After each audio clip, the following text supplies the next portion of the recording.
Joe, how are you? Doing good, Dylan. It's good to be here. Let's not waste any time here, Joe. Let's get right to it. As a die-hard Eagle fan living in Patriot country, how did you watch the Super Bowl and who did you root for during the Super Bowl? Well, let's just say it was really a no-win situation for me. Obviously, can never root for a division foe in the Giants, but at the same time, I've always had a little something against the Patriots, especially being around the fans up here.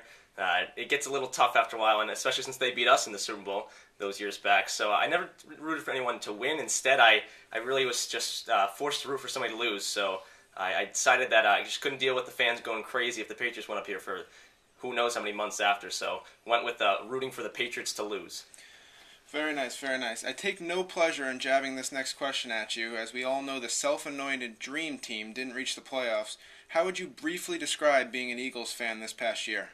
It was tough. It was a lot of disappointment. The great expectations were by no means fulfilled.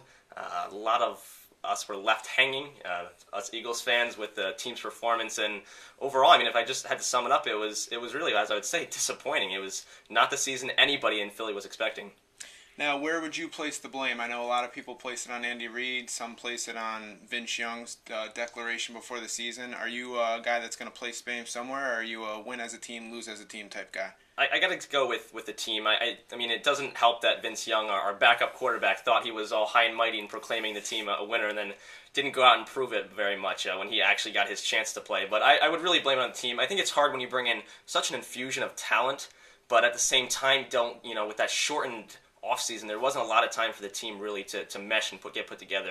And I think that really hurt them. And just some weird coaching decisions, moving coaches around like Castillo, the defensive coordinator, just some strange decisions. And overall, the team didn't perform up to the standards. I would have to totally agree with you there. Now, tell me what you think of this next statement I'm going to deliver to you. And it's one that could easily be true and one I might even believe in. Do you feel it might be possible that the defending Super Bowl champions won't be the favorite to win their own division next year? What do you think of that?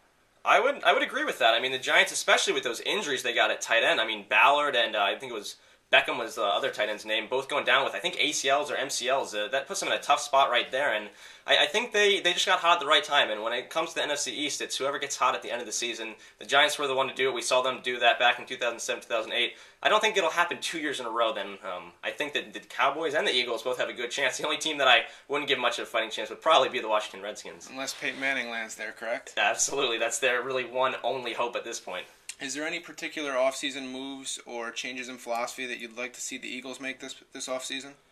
In all honesty, I actually think the best route that they can take is to not make many moves. I think that, like I said, one of the reasons why they didn't do so well is because they made too many moves, perhaps, and brought too many people in with such a short offseason. So by keeping what they have and really sticking to it, I mean, the only move I'd like to see, perhaps, is a better quality backup quarterback. I'm not quite a Vince Young fan. Yeah, very, very, very good answer there. And lastly, and all of my listeners are going to hold you to this, Joe, please make an incredibly too early Super Bowl prediction with a winner and a score for next year.